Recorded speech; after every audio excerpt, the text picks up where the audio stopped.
Les een oefening 1. Iki omah. Iku omah gedhe. Kae banyu panas. Meja dhuwur.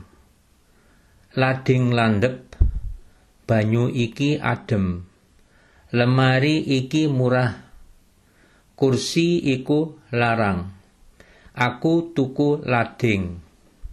Kowe duwe lemari gedhe. Dheweke menyang omah. Simin tuku meja endhek.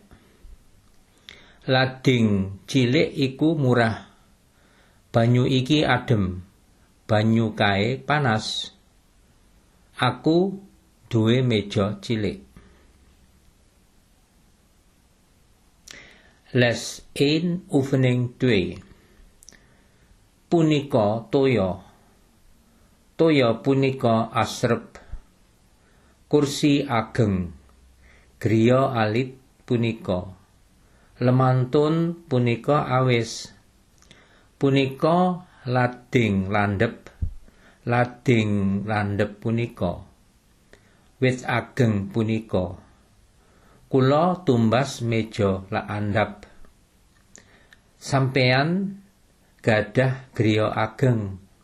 Piyambakipun tumbas kursi. Wit punika inggil. Kula gadah lading landhep. Punika toya asrep. Punika toya benter.